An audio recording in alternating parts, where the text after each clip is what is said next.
What up, Bucks fans? We are back. We are live here on a Monday.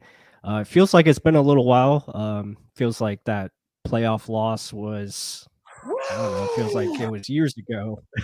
But we have, a lot to get into, a lot of news to break down. Should be exciting. But with that said, I'm Michael Plus and my co-host Mark Ramirez with you always here, and it's good to be back. Good to talk with everyone in here. So please join us, hit that like button, do all those good things, bring your questions, and let's get started. Let's get rolling. Yeah, it's good to see y'all in the chat too. Tope Daddy, Krillin. I mean, they're the normal crew that likes to bring all the questions and I guess the mainstays, right? But yeah, there's a lot to talk about. The Bucks got dominated in that Cowboys game, and from what we talked about all season long, the offense was sputtering. Todd Bowles was pissed. Andrew again in the chat as well. Good to see you as well. But things that we've talked about for years almost finally came to fruition, came crumbling down. Todd Bowles made the decision to fire Byron Leftwich, and we're moving in another direction. There's been a whole lot of young offensive coordinators that have been name dropped, and there's also been a familiar face in Todd Monken, who I don't think it's any secret we really like him as a coordinator, and hopefully that's the guy for this line alone. Winner, winner, winner. Fucking chicken dinner. That's it right there. But I mean, let's break it down and start it all from the beginning. So, plus, I guess I'll give you a minute and a half, 2 minute just sloshing of Byron Leftwich, and just tell me how much was that needed for the future of this team. And to me, I'm going to add the second part of it of how much balls that Todd Bowles had to make that decision. And how I think it's a good thing, even though people are giving him hell for he should have been fired as well. Yeah, I mean there's a lot to look at there. I mean, I think it was a decision that was coming. You know, we all knew he was likely going to be fired as far as firing goes, and you could probably tell after after the passes to Pittsburgh and then also Carolina mid-season, and you thought maybe they would have fired him, after the bye week or before, the bye week, because that's, the time to make a change. But yeah, it was just, I mean, it was definitely a decision that needed to be made. Now, as far as Todd Bowles, I was in the early belief, especially after the season loss, like after the season was over with the playoff loss, I thought maybe they could just rip off the Band-Aid and go completely full rebuild, and start over. But you have to have a better candidate out there to replace Todd Bowles. You have to look at everything as far as, possibilities of who you can get, who's better than him. And also you got to give the opportunity to Todd Bowles to make adjustments, make corrections, and better himself, and also find ways to better this team. So I think they understood that, and they realized, you know what, he's still a very good defensive mind. The defense was still very good, only allowing 21 points per game, and just got to fix the offense. You have to figure out an offense that can be more modernized, and really this team needs more. Got to add more speed, something that they lacked, and you also have to find ways to get your playmakers the ball more consistently, and that didn't happen. Basically, talk every year, pass rush, that is fixed. But yeah, I mean, that was more than 2 minutes, but Byron definitely deserved to be gone, and let's see what happens.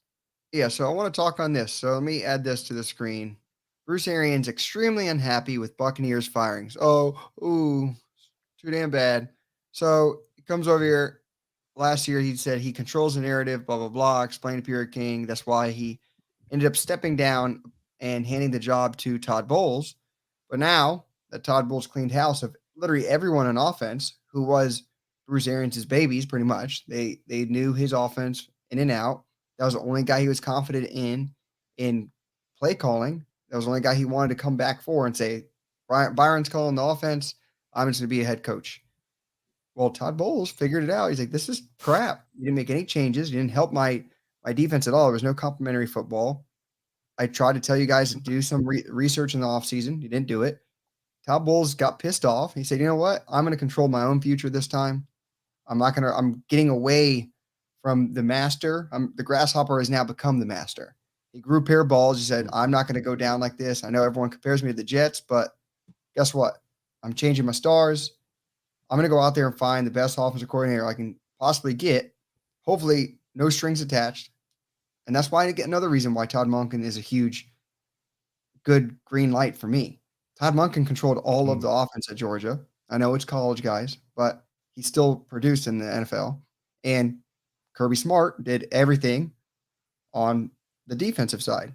So it's almost for Monken an easy transition. It's the same thing. Do not handcuff Monken by saying, oh, run a certain amount of times.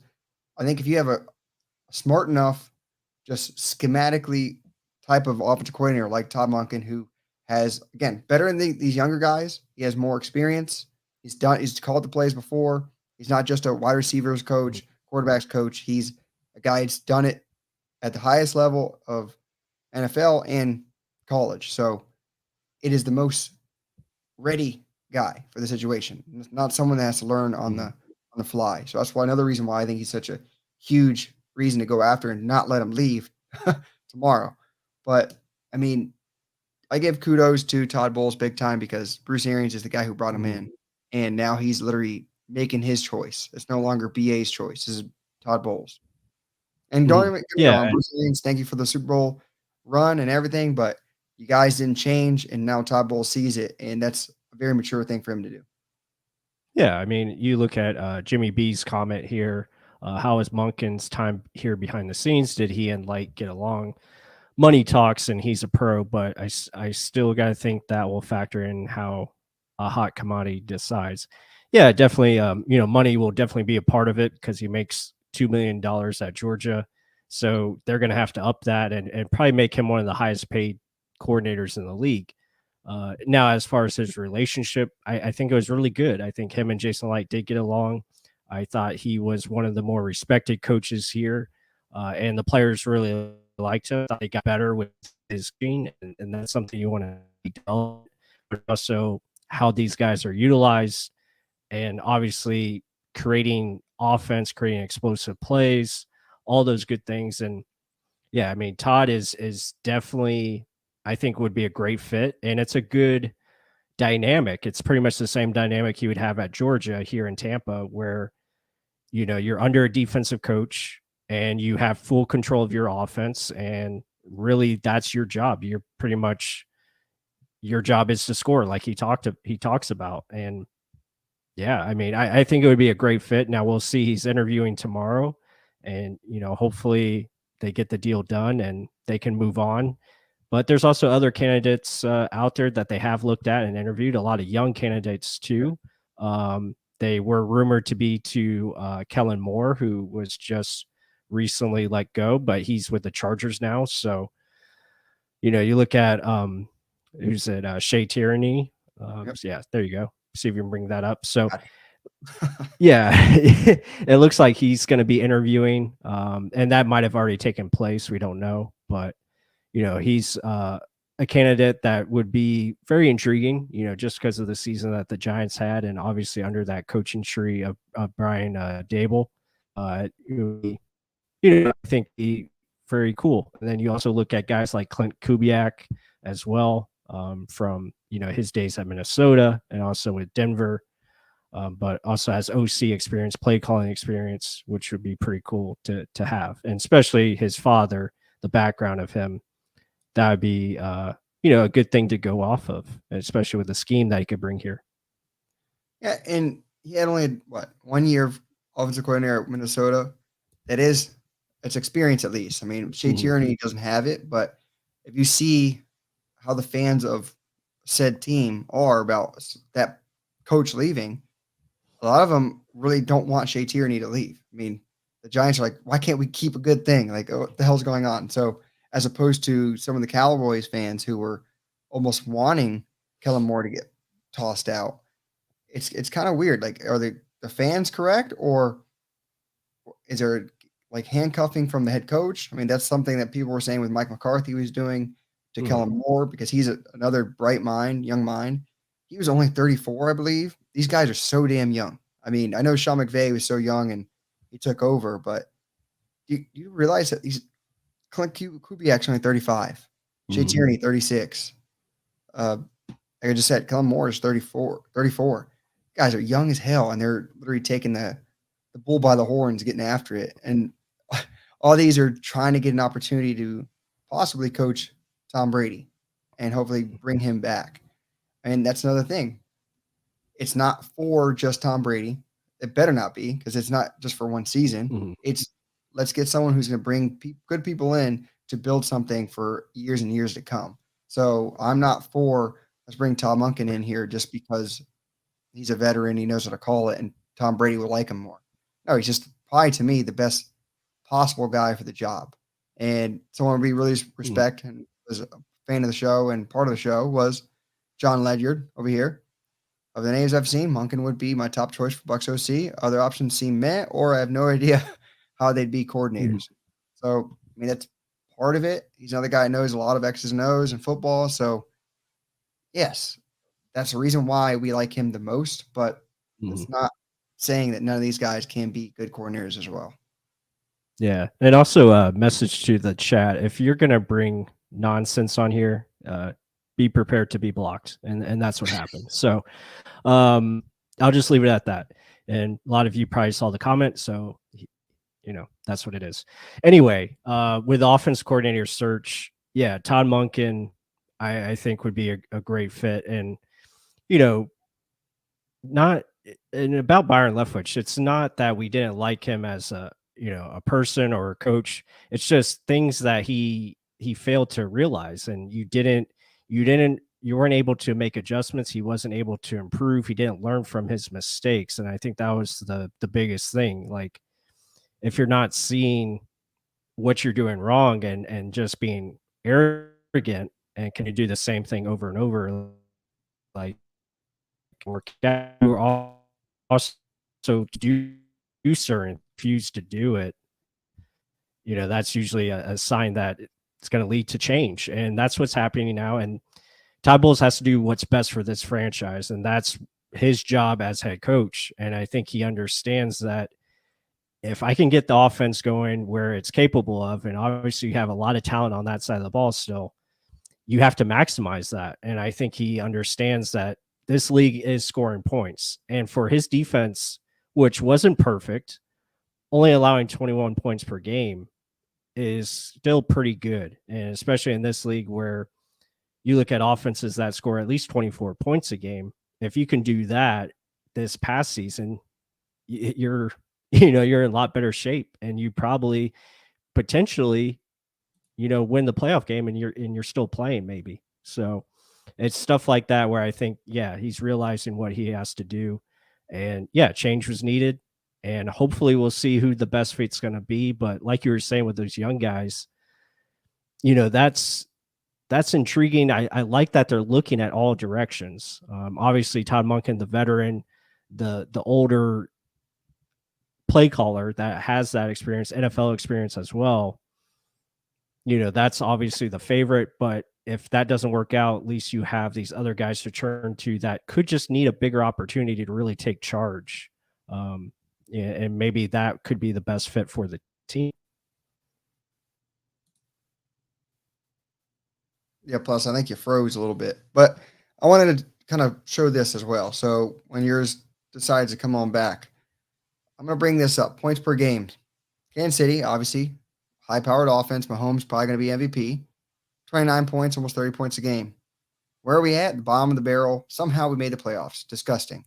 Look at the other teams around there. You have Denver Broncos. Again, people get pissed off because Clint Kubiak was part of that offense.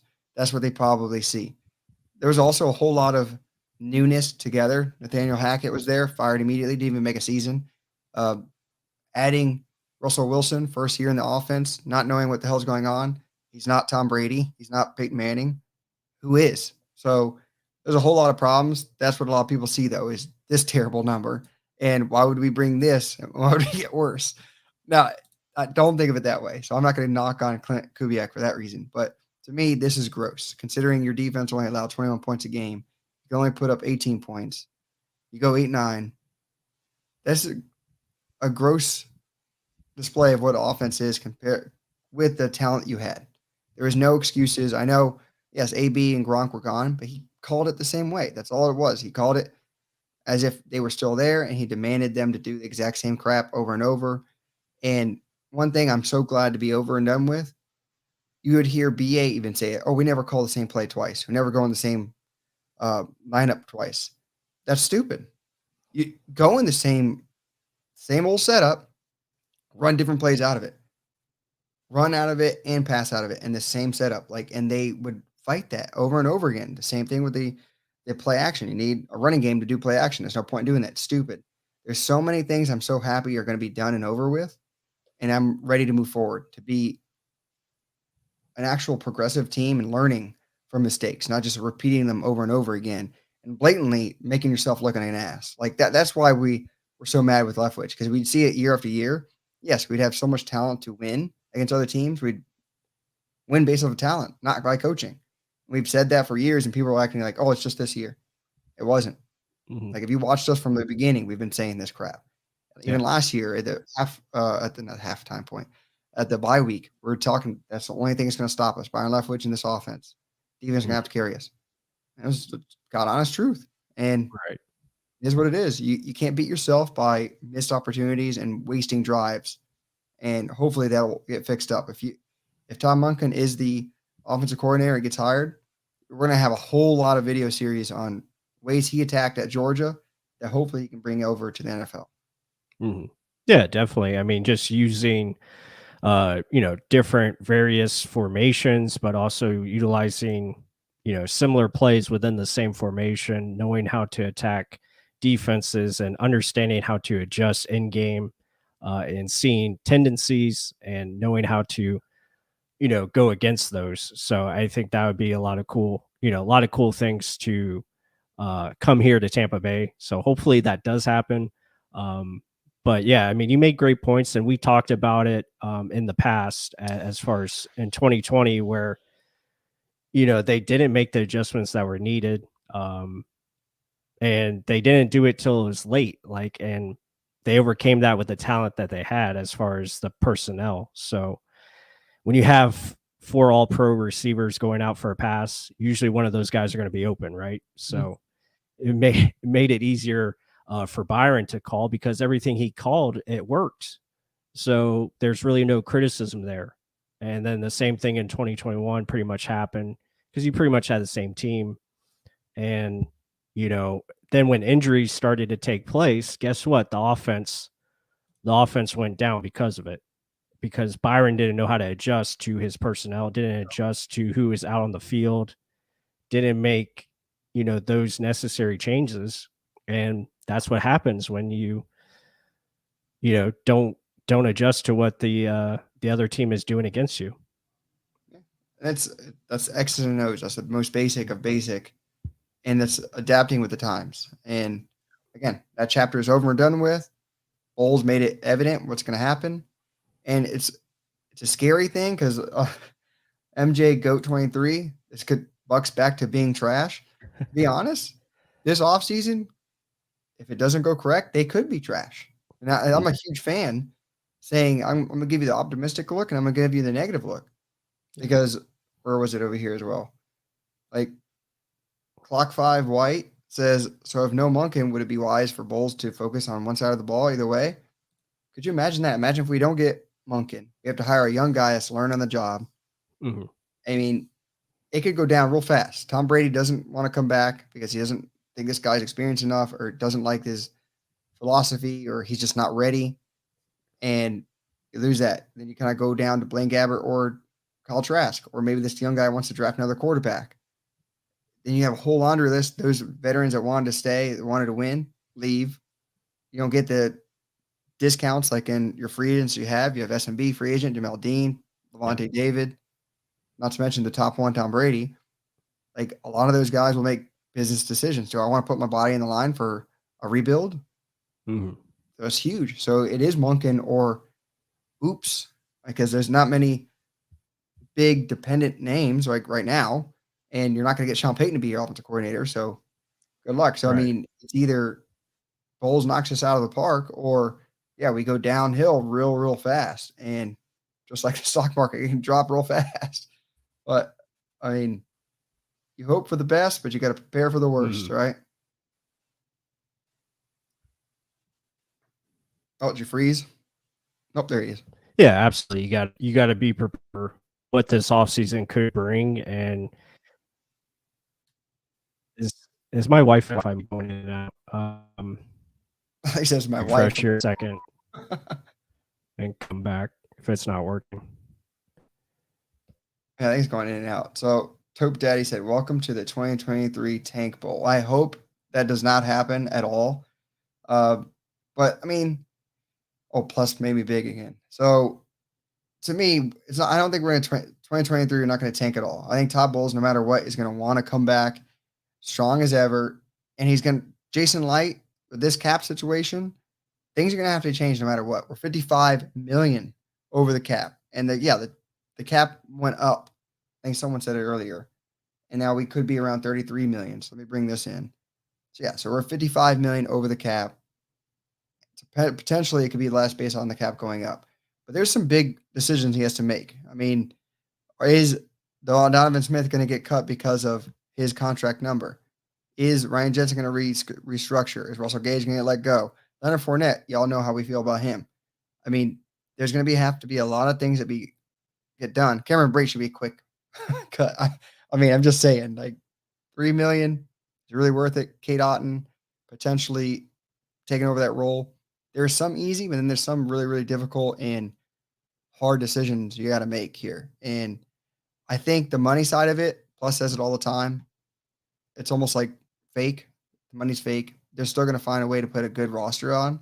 It all ultimately starts offensive coordinator. What are you going to do with that? I mean, to me, it's Munkin or it is Tank, to be honest. Plus has got KB internet. Yeah, Plus. What the hell happened? He's using Spectrum. Who does that? I got Frontier. I told him just hook it up, let it go, 500 megabits per second. Still a Spectrum. I don't know what's going on with that. And waiver wire Lenny. That should be an easy cut to me. I don't want to be mean, but it is what it is. Rashad White was better left and right, and he should be the every down back, and we should look for another running back later in the draft class. And that's a whole other thing. So to me, it starts with the OC. Hopefully we get it by Wednesday or late tomorrow. And then hopefully Tom Brady falls into place. And you've already heard the rumors of Gronkowski wanting to come back if Brady does play another year. Could you imagine Todd Monken with the tight ends of Gronkowski, Kate Otten, and dare I say it, O.J. Howard had one hell of a season with Todd Monken as an offensive coordinator. He had his best season ever with Todd Monken as an offensive coordinator. Does he come back? And then you have, a three-headed monster at tight end with Gronk, OJ, and Kate Otten.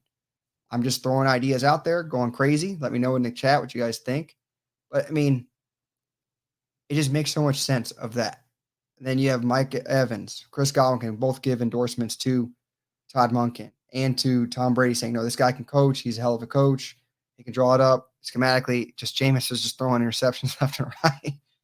There's only so much you can kind of control. And that's another thing. So imagine if Monken comes in, the offense just starts lighting it up left and right.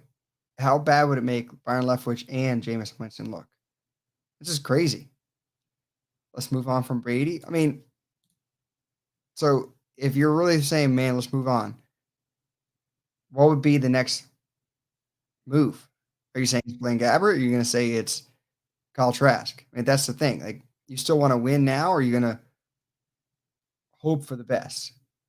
You want to win. You want to be in the best position to win, and I think it is Brady no matter what. And this is the best take I love. He's going to the Niners. That's Are you crazy. back? Are you better? I think I'm back. Hopefully everything sounds better. Sorry about that, guys. internet connection. Yeah, Spectrum. Yeah, I can't stand it. But anyways, we move on. Yeah, friends don't let friends use Spectrum.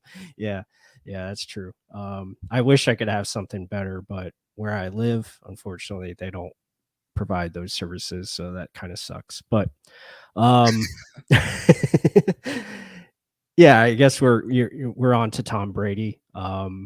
Let's just make it simple. If Tom wants to be back with Tampa, he's going to be here. The Bucs will do what they can to have him at quarterback.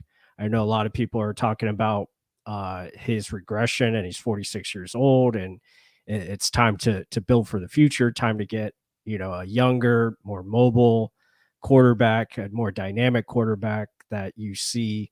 Among these teams. I mean, you look at the Super Bowl teams, Patrick Mahomes and Jalen Hurts, two guys that can move and make throws, on the run, stuff like that.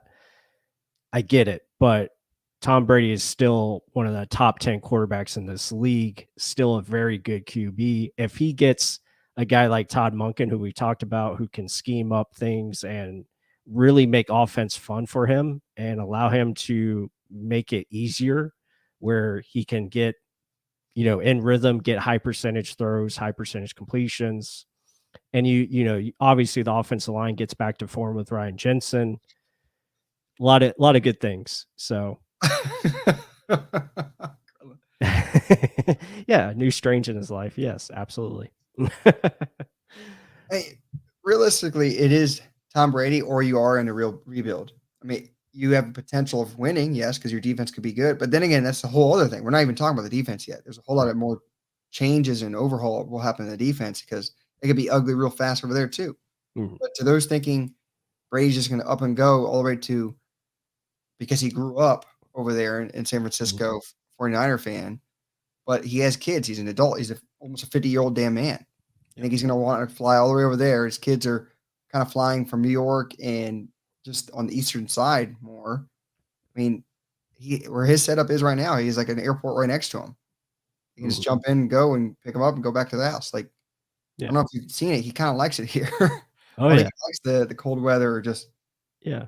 I mean, No, the guy loves it here. He loves Tampa. He loves the organization. I think that's the biggest thing. Like, people don't understand how close he is with Jason Light. He's close with the ownership group. He's close with Todd Bowles.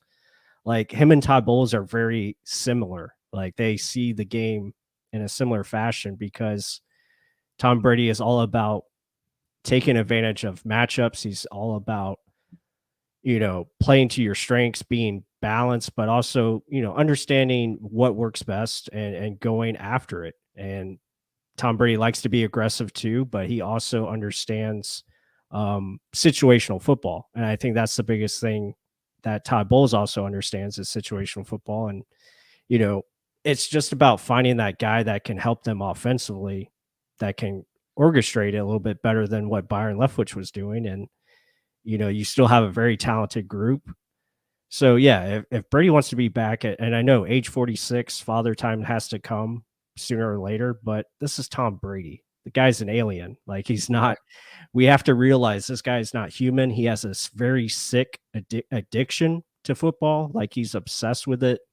And I don't think he's ready to give that up. So if he does return, which is probably likely, it's going to be Tampa. It's not going to be any of these other teams. 49ers, no. Las Vegas, no. None of these other teams are going to come out. I don't think it's going to be either Bucks or he goes to Fox and he works there. So that's the way I see it. And time will tell, but yeah, a lot of work remains to be done as far as roster. There's going to be changes. There's going to be a whole new team, and that's every year. Every year there's roster turnover. Yeah, and so, I mean, we've talked about tirelessly about the offensive coordinator, quarterback. I mean, we can touch more on the offense later, but defensively, let's move over to Todd Bowles' side.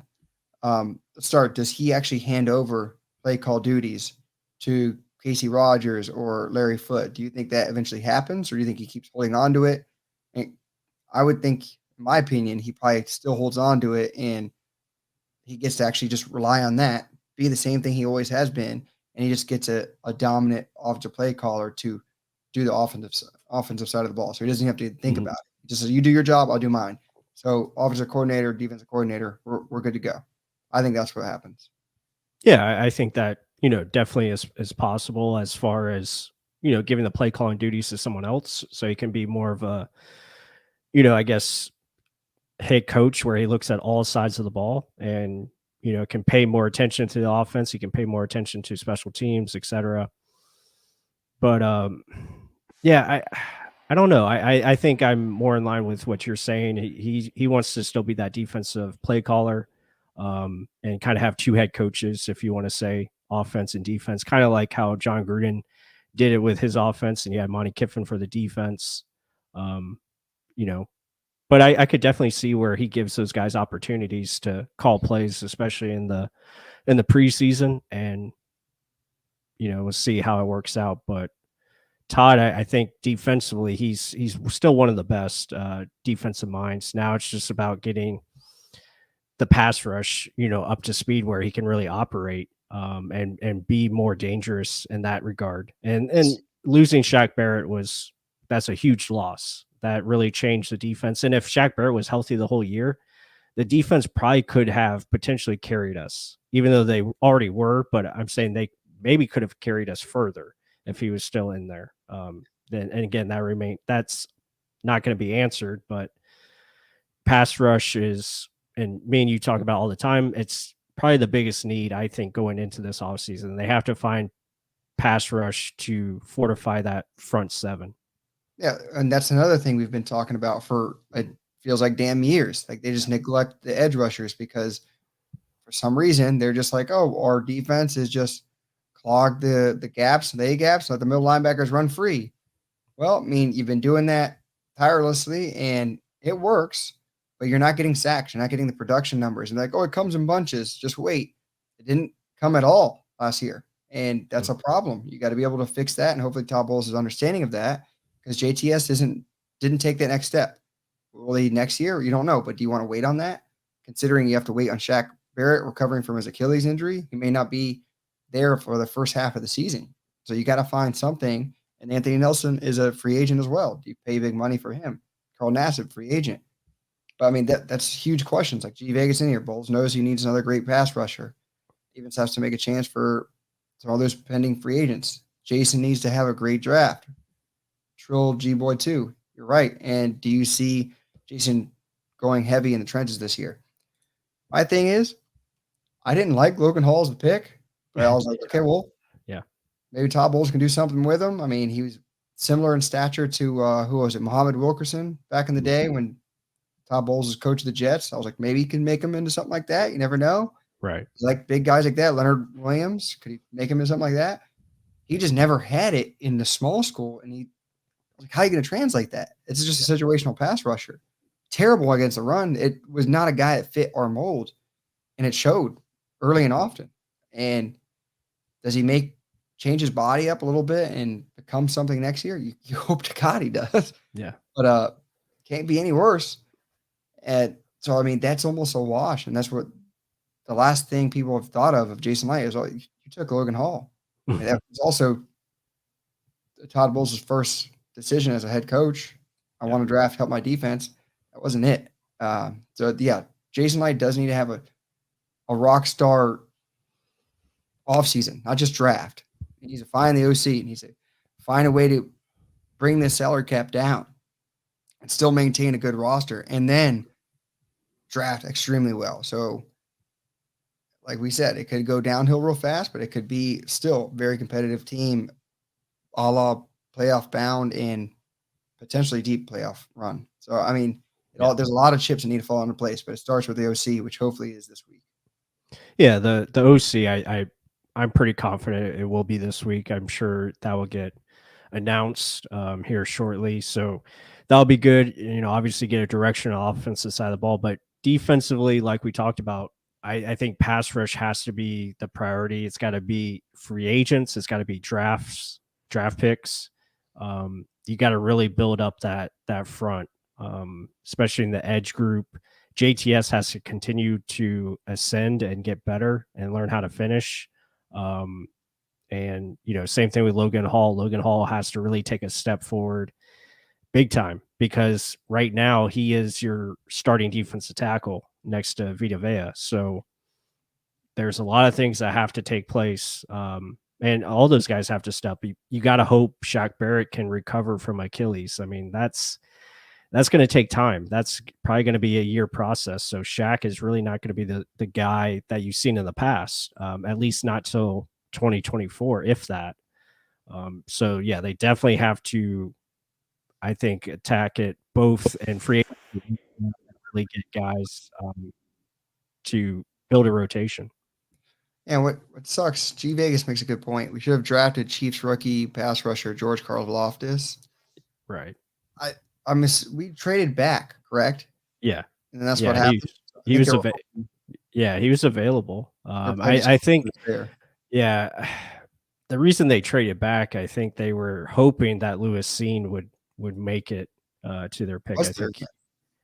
Yeah. Could have sworn he was there. Oh, no, the first selection he was. Then we traded. Yeah. So, yeah, I mean, I'm always a fan of trading back. Getting more draft picks. That's always cool. Always cool. But sometimes you just got to get the best player, and Logan Hall definitely felt like it was just, I don't know, I guess a reach. Well, yeah, definitely a reach, a pick that they settled for. I don't know if everyone was in on that one. It just seemed like it was very odd selection, especially after trading back and not really having a targeted guy. Yeah. Because you always want to take the best player available. You always want to do that. He was first pick in the second round, right? Or no? Yeah, first pick in the second round. Because they traded out of the first round. Yeah, so it's tough. I mean, you pass up on really good players. I mean, Devin Lloyd was the pick that Jacksonville traded up with us to select, and he had a really good year. We could probably use him if you're looking at it into this offseason, especially Levante being up in the air. I mean, Devin Lloyd and Devin White, that'd be a pretty fun tandem. And then Karlaftis, yeah, I mean, he went to a right situation. He's doing very well. So, but yeah, it was pretty cool. Pretty cool to see. Yeah, but I mean, yeah, looking at the draft overall, it's going to be extremely difficult to dictate what Jason Licht's going to do based off of what he has right now. I mean, looking at the free agents, I'll actually bring that up too. If I can. Hold on now. Add to stream. There we go. So look at the free agents. We just mentioned Levante's in there, 33. Does he want to come back if this is a rebuild season, or is he hang him up? It's not like he hasn't done enough for this damn team. And then Devin White, his contract's coming up the year after. Are they set on him? I mean, a lot of fans got pissed off at his production last year, but then he turned it around, looked like the Devin White of old. So if you think about it, defensively, he can get bad real fast. There's no one that's going to be next to Vita Vea this year. I mean, Sue is long gone. Nunez Roches, free agent. William Golson, free agent. Who's going to be there? I mean, the run-stuffing monster defensive line you've had in the past could quickly go away. And it's not just who's the OC. What are you going to do on defense? You need to get younger. You need to get guys to come back. And how do you persuade them to do that? So, I mean, that's why I say it could be a landslide quickly, or chips need to start falling into place. Mm-hmm. Yeah, definitely. So, there's going to be priorities, and you look at, I think we talked about Jamel Dean. It's going to be a big one. Levante David, Tom Brady, obviously. Tom Brady's probably going to be the big domino effect. And then after all, once Tom Brady's decided, then we can start really focusing on how the roster is going to play. So if Tom Brady's back, then obviously they're probably going to try to go all in one more time and push money down the road and see who they can bring back. And hopefully some of those guys come back a lot cheaper, than before. Yeah, that's something I talked about when you went out. Like, well, how would you get that situation to come down? Because someone was also mentioning how the salary cap rose, and could that number look smaller based on the rise of no salary cap? No, that number of over is projected at the increase. So they had it at 225 and it came out to I think 224.9 or something like that. So that number is pretty accurate. It's not going to change. I wish it would, but that's the number we're faced with. And yeah, a lot of things are going to happen, and tough cuts might be, you might have to make tough cuts. You might have to cut a Donovan Smith. You might have to move on from a Russell Gage after 1 year. You might have to, you know, Leonard Fournette obviously could be released. There's going to be changes. Ryan Suckup is probably going to be gone as well. So yeah, you're definitely going to see some moves made. You're going to see some restructures. Mike Evans, Chris Godwin are all in line for restructures, even though, Chris Godwin just got a deal. But those guys, you're going to have to find ways to create money and create cap space. And, we'll see what Jason Light and Mike Greenberg can do. And good thing they have Mike Greenberg. He's one of the best. So not too worried about that. I'm not too worried that they won't be able to create cap space. It's just who are you going to have to push off or let go or restructure to do so? That's going to be the big thing. Yeah. And who do you not bring back is the biggest thing. Right. I mean, of the two free agent cornerbacks, one is likely to stay, one's likely to go. Mm-hmm. A lot of fans will probably want SMB gone and keep Jamel Dean, but Jamel Dean may be a little too pricey. And like we were talking about before the show, he may not want to come back based on how he's been treated and not really been seen as the top dog corner. I mean, when he was healthy, they put SMB over him at one point. So there's a lot of decisions, not just from the Buccaneers, but from Blair's standpoint. What do they do? I mean, Nick Leverett's free agent as well. He was mainly our starter all last year. So a lot of tough decisions that need to be made. It's all going to be starting this week. And I'm ready. I mean, either way, it is a drama-filled show. I mean, look at the damn Super Bowl right now. What do you know? Mm-hmm. Andy Reid going against his former team, the Philadelphia Eagles, who slaughtered the 49ers. Now Tom Brady's probably going to go to the 49ers because that's what they need, a quarterback. It's just a drama-filled show. Mm-hmm. And it almost looked rigged, to be honest, that the Chiefs-Bengals game. I mean, how the hell does that many flags get thrown out for no random reason? Mm-hmm. You didn't miss the block in the back on the punt return either. So many just things. It's drama. It's fun. This is our drama show, and I love watching it. Yeah, definitely. And I feel for Joseph Osai. I mean, he was one of our favorites back in his draft class. Really good player. And he played really well that game. If everyone looks at the game from a totality, he actually had a really good game. Just made a mistake, and that's what you do as human. We are human and we make mistakes. It happens. And that's not the reason that the Bengals lost either. I mean, Bengals had plenty of opportunities to win that game. They had the ball, at the end there to go down and score or take the lead. Couldn't get it done, So there's a lot of opportunities that were missed on both sides. I mean, Kansas City and Cincinnati. So I know everyone looks at that play because yes, ultimately it did decide the game, but you have to look at it more in total, and don't be too hard on the kid who made a mistake. Yeah. Hey, don't get me wrong. I was just as guilty as blaming him big time because I'm like, that's stupid. You have one rule. They've been throwing flags in you all damn day, and you do that. Right. But there's also another point. So looking at the Bengals, their offensive line was all banged up. Krillin mentioned it here. Kappa missed that game too. Yeah. But still, they could move the ball. They were efficient. I mean, Burrow would get the ball out. Second half, 2 seconds max at times. Mm-hmm. Yeah, he's a little bit more gifted than Brady. He can move around. He did do some pretty badass juke moves to get first downs. But yeah, you don't need a dominant. Like someone said, Brady needs like 5 Pro Bowl offensive linemen. Mm-hmm. Not necessarily, not at all. I mean, Brady, if you scheme it up correctly, Brady can read the defense better, not just blatantly tell the defense what the hell we're going to do. Yeah. He can chalk it up and get rid of a ball really fast. His play caller matters. Hugely matters. It's a scheme that is attacking weaknesses. You don't just blatantly just say, oh, forget this shit. I'm just going to run the same crap.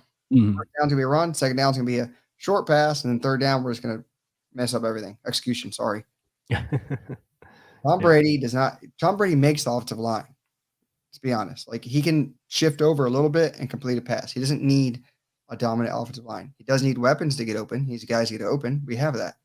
And I kind of touched on it, like a scenario that could possibly happen if Todd Monken did come in, because he actually likes tight ends, unlike the former. Because you imagine if Tom Brady did come back, Gronk says he wants to come back full year with Tom Brady. And then, dare I say, we get the guy that had his best career year with Todd Monken as offensive coordinator and O.J. Howard. You have a three-headed monster in Gronk, O.J., and Kate Otten. That'd be insane. I mean, that's literally what he ran at Georgia. He likes doing it. Yeah. Why the hell not? I mean, yep. It looked pretty to me. But, again, this is all scenarios, fun scenarios to kind of go through, because that's all ESPN does. Sometimes they're crazy as hell. And, hell, we're still talking about Tom Brady, the 49ers.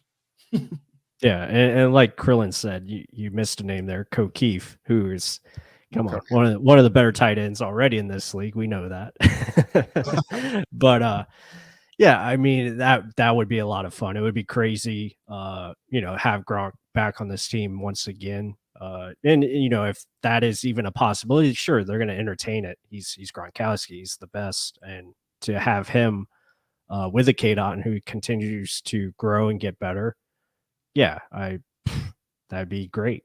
But we have to see. We have to wait, and you need more resources too to bring Gronk back. You still got to pay the man, and you'd have to figure that out. So all those things, are questions, and questions hopefully will become answered here shortly as we continue to move through the off season.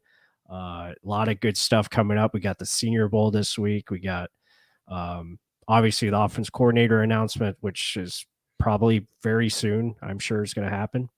And then, getting into the draft and free agency and finding out what dominoes are going to fall first, and it should always be a exciting offseason, as it always is with this team, because we really don't have any idea how they're going to go about it. And they always seem to come out with one surprise move or here, once in a while. So yeah, always keeps you on your toes, which makes it fun, even though, you wish you were playing in the game that's 2 weeks away, but that's not the case. Well, you get pissed. You figure out what messed you up, what didn't get you the opportunity to get there. And they already made that first step. This had to be done. You were never going to go anywhere with keeping him there. You ripped the Band-Aid off. Jason Light learned that in the draft. I mean, Robert Aguayo didn't even let him finish the year. Just got rid of him. Yeah. It kind of maybe went a little fast with Matt Gay, but still, you fixed it. Got Ryan Suckup, winning a Super Bowl. Things need to happen, but let it all come to fruition. It is day by day. It's not like everyone's getting taken from us just yet. Decisions need to be made, and it starts up top. Jason Light needs to do some homework. Todd Bowles needs to do some homework. Figure out where you're going to go. If you beg Todd Bowles or Todd Monken, he says no. I mean, that next young guy better be pretty damn smart and pretty damn good at calling plays, because we'll see where we go. So right now, it is, from our standpoint, Todd Monken or crash. That's kind of how it is right now. Yeah, I mean, it feels that way, but I'm still intrigued by the other candidates that they have interviewed. So I don't think it would be.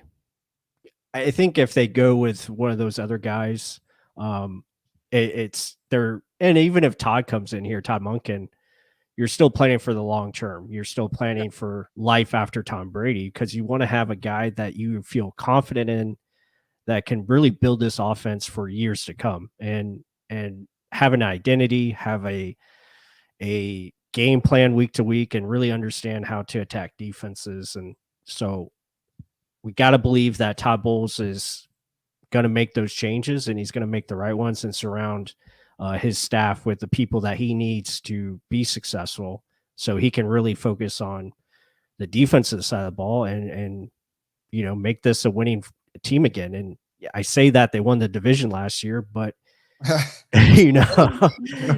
yeah. But really, have a chance in the playoffs, really compete and get back to where they want to go, and that's winning the Super Bowl. And I kind of agree with, I think it was TB12 Goatman, and I think this could be a direction they do go. If Tom Brady does say no and he's not back, they could make massive changes where, yeah, they get younger, they look to get faster, and you swallow the pill this year, and you really start to focus on who you have as your core as it rebuilds a little bit, and try to compete maybe in a couple years. Andrew over here says, what about old Jim Bob Cooter? We didn't mention Jim Bob Cooter, plus. Jim Bob Cooter. Yeah. He's interesting, but I rather not. I think it's time. He's the hidden gem. I think they've been stashing him the whole time. Probably. And yeah, I mean, knowing the Bucs, he might be the hire. So yeah, I don't know. Yeah, I don't know about that one. He had a lot of fans that were against him in Detroit. So, but again, it was Detroit, different roster. I don't know. We have to see how it plays out. But you know who our favorite is. It's Todd Monken, and I think that deal is going to pretty much happen. I think they're going to get him in tomorrow and see that he is the guy. All right, but here's Corey Hall. Good take. Monken runs a lot of bootlegs and verticals with switch routes, pretty much the same as Arians does. A 46-year-old want to roll out and throw in the flats. So I want to take that really quick. So he does run those, but he doesn't run them exclusively. I mean, there is a lot of those bootlegs are off of play action. Brady loves play action. I mean, we did really well on that. A lot of his deception, telling people to go one way and we're going another. That's stuff that there wasn't in our offense. There was no motions either. He has a whole crap ton of motion in his offense. Right. A lot of tight ends close to the line that can slow that edge rush down. So it's not necessarily just a free edge rusher bootleg that Brady's 46-year-old ass will get caught down. So, I mean, Arians was more spread it out and let's just do verticals. Yeah. There's a lot more leveling with Monken. There's a lot more targeting tight ends. I mean, it's huge. I mean, that's Brady bread and butter. I mean, that's a big difference between Arians and him. Motion. They working things off of the run. These are night and day differences. Running the ball and finding tight ends. That's already, you're not Arians. So, yes, does he do vertical stuff like that? Switch routes? Yeah. But it's how is it created? It's not just that route was run. I mean, the routes like that are in almost every offense. It's how are we working? Yeah. How are we building up to that?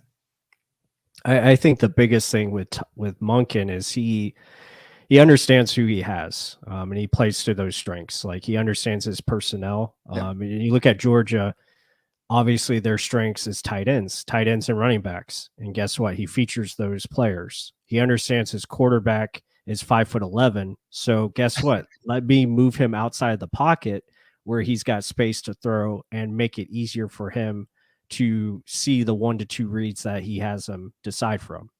So it's, yes, it is those things that you mentioned, and that's great points by you, Corey, as always.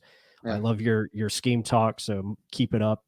And yeah, he definitely does those things, but I think he adds layers of it and he builds upon it with variety of formations, but also understanding using those same formations and mixing the plays up within. So it's kind of like a dream within a dream that he does. And it's really cool to see the vision come to life, because those players, they get better because they're doing things that they're good at.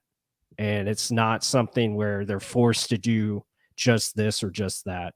It's what they do as players, as their strengths, and he capitalizes on those, and it makes their offense much better. And you see that the run game mirrors the passing game. That's the biggest thing.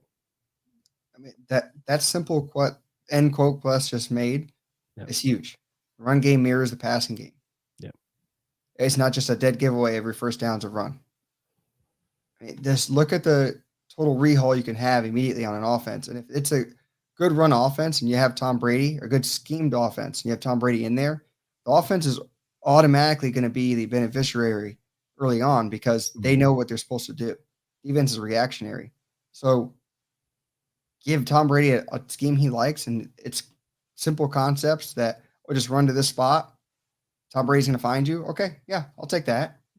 I mean, it's things that, like I said, could go good real fast and could go downhill real fast, but it all starts with who's your OC.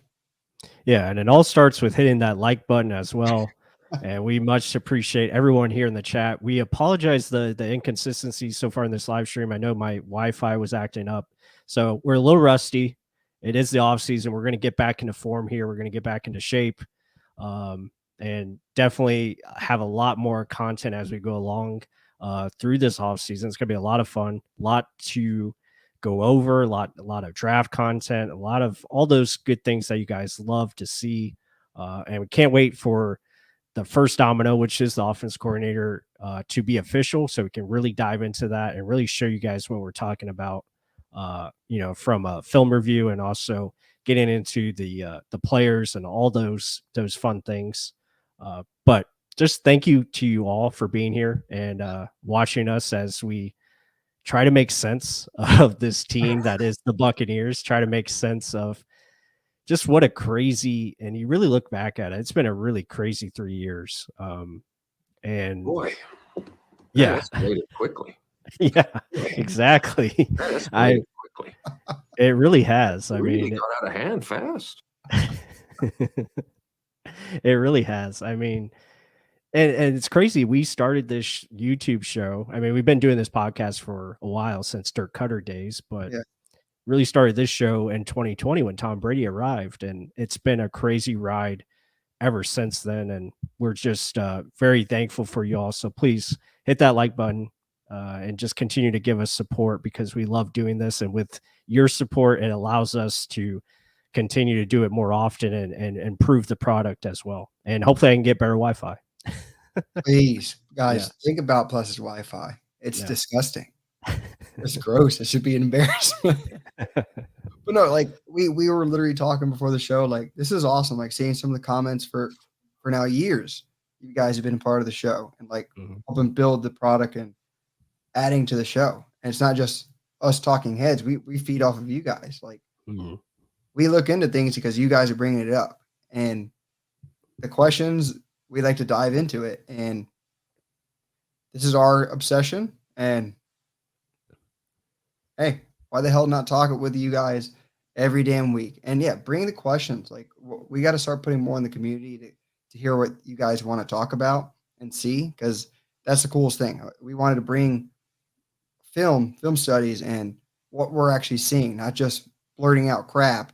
People are like, oh, you don't know what the hell you're talking about. I'm like, no, we're showing you what the hell we're talking about. It's not just made up stuff. And that's the coolest thing about YouTube and this whole channel of what we're doing. Yeah, definitely. And yeah, that might be the plan. I might have to go to McDonald's and hit up that Wi-Fi and do a live stream from there as I have a Big Mac. It would be a lot of fun. So yeah, definitely I will check that out. Brad, cheap. Brad Johnson. Yeah, we got to get Brad back on the show. We loved having him on. So, Brady should go to Mexico to find his dad. Cobra Kai last season. Yeah, that's pretty awesome. Yeah, maybe they do that. I don't know. Wait, is Tom Brady's movie out yet? It comes out this Friday, and I'm probably gonna go see it. So I'm excited about it. Yes. Well, let's talk about that last little point here. Chris Schmidt. Is Brady ill? Lost a lot of weight? He did lose 15 pounds. The stress that he went through. Divorce, man. It does a number, and definitely did something for Brady. I mean, that's tough. I mean, he had a lot of things that happened this season. First you're pissed off because you lose your center. Day 2 of camp, you lose your center. And a non-contact drill, like just unfortunate accident. And then he's already dealing. That hit him too, right? Yeah, Logan Hall. Yeah, so yeah, I mean, stress does kill, and he had a lot of it. And look at that FTX, bankruptcy, like his investments, like losing money. That's not a good thing. Brady doesn't like to lose money. And obviously all this is happening, and he's going through marriage problems with his wife, and obviously they're on the brink of divorce and probably already finalizing it. We just didn't hear about it till later on. Like it probably already happened, and like they were just working through the lawyers and all that stuff. So yeah, I mean, that's tough. Yeah. I don't know about that one, Curlin. I don't think that's true. But I don't think that's true. But yeah, man, he had so much going on, a lot to deal with. And then you had to deal with Byron Leftwich, and like he just understands like the scheme is not going to work. Like I'm sure he could see that, and I'm sure it was frustrating. That and then like the comment after it. Yeah, Lenny had those. Yeah, that too, Fat Let's Lenny. deal with. And then he goes out there and has the most completions ever and most attempts ever from a quarterback.